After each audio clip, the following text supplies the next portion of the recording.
So this is a project I started around the end of August, and it took me a couple months to do. It had somewhat of a flexible timeline, so I'm just uploading it now. So you'll notice, depressingly, I am wearing summer clothes when I was nice and warm, but also that means some of the footage is missing because I lost some of it along the way. But to start this, I had laminated some pieces of oak to get some about 3-inch blocks, and I'm cutting them into squares, and these will eventually be the legs for the piece. So in order to join all of this together, this piece is going to have quite long aprons. I'm mortising some edges into these feet. So this was actually a commission, and the piece itself is called a Tabor, and if you do not know what a Tabor is, like I did not know, I'm going to put a link in the description to exactly what a Tabor is, because it's kind of a long-winded explanation, so I won't have to take up time with it in the video. So once I had the legs, this whole piece is made out of oak because this is going in a church, and the church was just, the entire inside was completely refinished in white oak with a brown stain. So this is supposed to match all of that. So these pieces were, I think, about 12 inches wide by about 5 or 6 inches thick, and I'm just putting tenons on the edge of them in order to fit into those mortised holes. So the mortise ended up being that in which the top and bottom were a little different. So you could see I'm going through and kind of trimming my depth into that tenon on one side, and then I'll flip it and raise the blade just a little bit. It was kind of how it worked out on this piece. So this is cutting the other one. It was only about a 1/4 inch difference. So I have a tenoning jig you saw in the beginning, which is how I cut all of my shoulders. It's really simple jig to make and makes nice clean work. And then on this, you can either, with the mortising jig I have, you can either square off the holes in the mortises or round off your tenons. And on this, I decided to round off the tenons, so I'm just cutting off that excess, and then I'll just round these over until they fit into the mortise holes. And I actually ended up making 5 of these just in case I messed up one. I wouldn't have to go back and completely remake this, because a lot of times with these jigs, it's crucial to have them set up once for repeatability, get all of your cuts. It can be a little difficult sometimes to go back and reset them up perfectly. So you can see that piece fits in there nice and snug, and that is basically what I'm looking for. So then on this, I made a template. You can see that as my template, and I'm going to start these by routing the shape into the piece. I tried to use machines as much as possible with this just to save time. If I hand cut or carved all this out, it would take forever. So that is the basic design of the sides. You can see I have a bushing in my router, and I believe I used a downcut spiral 1/4 inch bit in this. So I went through the bottom, and the top I just need a basic outline. So the top of this I only cut once, but the bottom part I'm going to cut completely through the oak. So you can see that top part is just going to be cut once, and then I'll go through this multiple times and cut off that bottom. And then it's hard to get close-ups with the router. Your hands just naturally always get in the way, but this is basically what it looks like. That bushing is just going to follow your template. It's going to add a little bit of thickness onto whatever you're making, so consider that when making a template. And then I made this jig really quickly, basically just to hold everything in place, and then you could see that that is what I'm left with. That is my basic shape.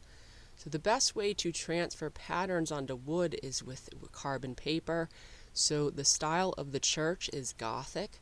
So I found an actual church in England where the inside of it had this nice decorative Gothic pattern on, and that is the rough design I'm using for this. You could see there's Gothic arches, and then in the center, which is imagery used in the furniture that they got for the new church, is a quatrefoil. I hope I'm pronouncing that properly. So I went through and I wanted to add depth to this because this is basically a relief carving. The object itself is 3-dimensional, but this piece, the sides are almost a very high relief carving, so I wanted to add as much depth as possible so you could see where those quatrefoils are. I went through and just used a spade bit to get some depth, and then eventually I put the holes in there, and that will go all the way through to create some depth. So then I just started going through and roughing out my design. Now I am not a highly talented carver. I feel like am above average for someone walking down the street, but compared to some of these carvings I've seen on YouTube, I'm definitely not in that league. But I could somewhat hold my own. So this isn't going to be a very detailed video about what these chisels are, what their names are, what their numbers are, or anything like that. In order to do this project, I actually didn't have wood carving chisels, so I got a set of, I believe they're called Shaaf tools. I'll put a link in the description. I got them because they're kind of cheap Chinese knockoffs to the expensive Swedish carving tools. But there's a couple carvers on YouTube who did test runs of them. They swore they weren't being paid by the company, and they said that they're actually pretty good for someone who doesn't do professional carving. So that is what I got. They obviously needed to be sharpened right off the bat, but I think with any carving tools you have to do that. And I was pretty happy with the quality. So I'll put a link in the description. You can see I'm basically just going through and reinforcing all of my lines and creating depth, and then I'll use this kind of, I guess it's a gouge to create these edges on the edge of that quatrefoil, and then also all the Gothic arches. I use this as well. I also use some of my straight cutting tools, my regular chisels as well. It was just a matter of going through and creating all of these shapes. You could see now the inner portion of that quatrefoil is now a complete solid, not solid, hollow piece. So then for the legs was the one part where I didn't really have a design photo I was kind of going off of. For the sides, I had a rough design I was going off of, but once again I didn't want to spend forever carving these, so I knew the basic shape that I wanted, so I'm just kind of roughly cutting those pieces on the table saw just to remove some of the material so you don't have to carve all of this off.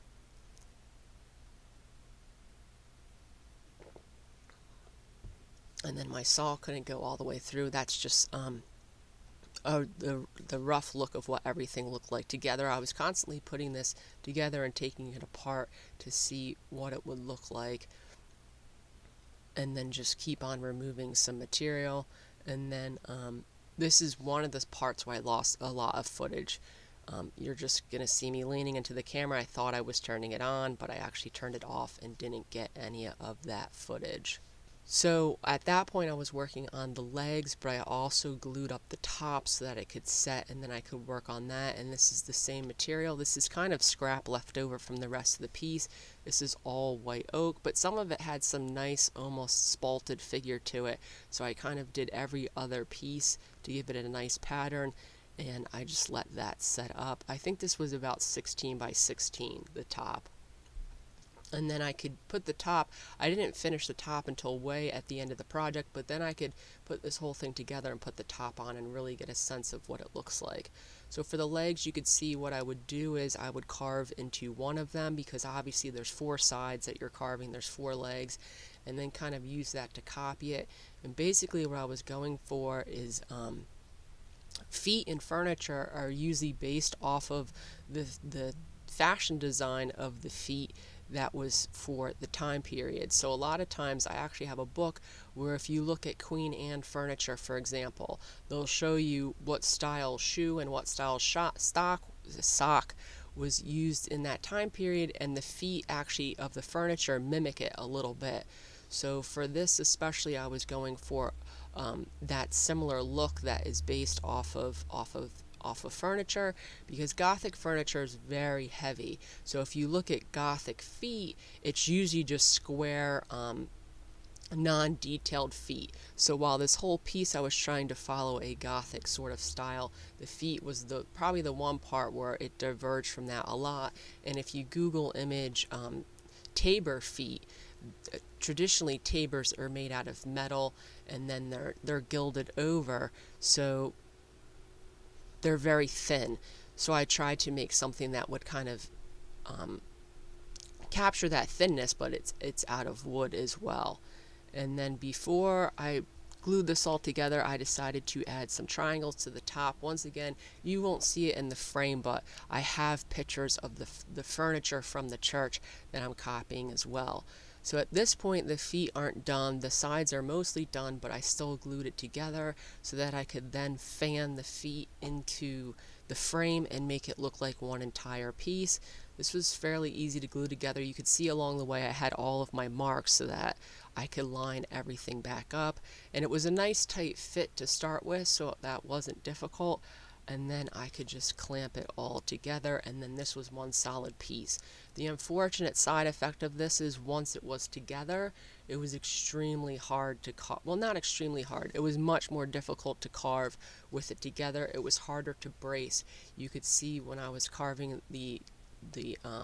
them singularly that I had jigs made, and it would hold everything in place and made life a lot easier.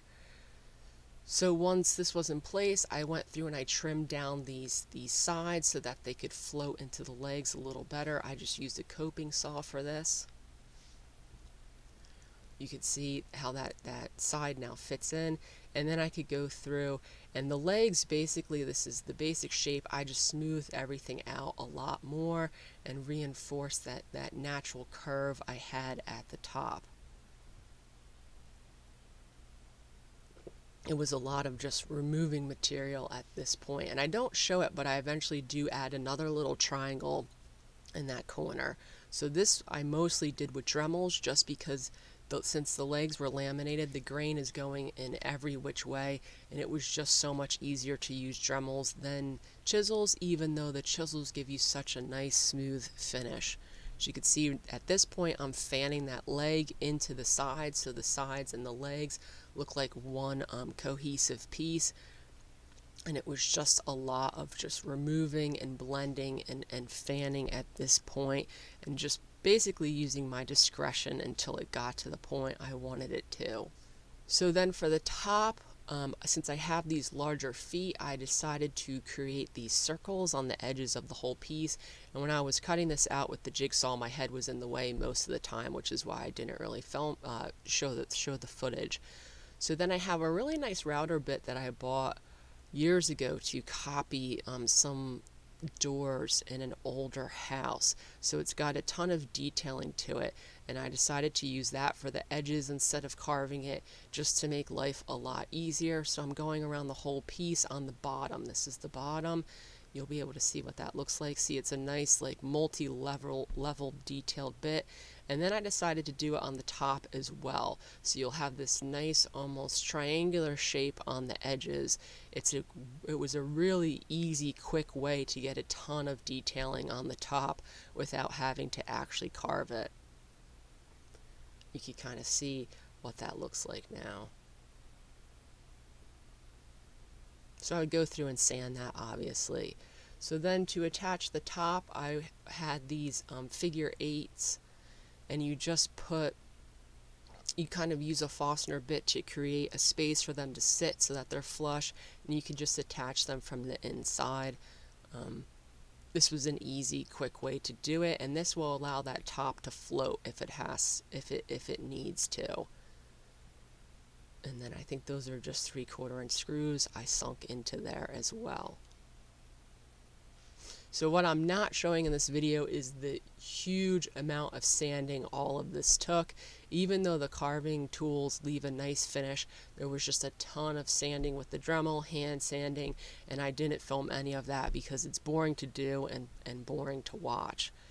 So then, even though this is oak and it takes stain really well, I still used a pre-stain on it just so that all the grain can even out as good as possible before putting the finish on. And then that pre-stain, you'll let it set until it 10 or 15 minutes, then you wipe off the excess. So now this stain matches the stain in the church, and they used a because the person that made it made a ton of furniture. So the stain itself is a very high-end stain. It's almost impossible to find unless you're ordering it in bulk, and only a couple companies sell it. So unfortunately, it's not really something for the hobbyists, but it is amazing. You don't really think about it when you're using Minwax or something like that, but these more expensive higher end stains just are superior products. So I flooded the entire surface with the stain, let it set for another 10 or 15 minutes. You can see as this video progresses, it's gradually getting colder. I'm now in a hoodie, so everything dries a little bit slower. I should have put something under. I finally put something underneath of this to protect my tabletop, and this is just wiping that stain off. I ended up putting 2 coats on this. I don't know if I filmed 2 coats, but I ended up putting 2 coats on this. And then the finish for all the furniture in the church, as well as the finish for this, is a satin lacquer. I didn't film a ton of that, but I used a spray can lacquer because it would take forever to try and paint this on. I'd have all sorts of drips. The lacquer they used in the church was a much higher end graded lacquer. And then these are the photos. I didn't actually take these photos because I always forget to photograph anything, so I was very happy to get them. And this is basically the finished piece.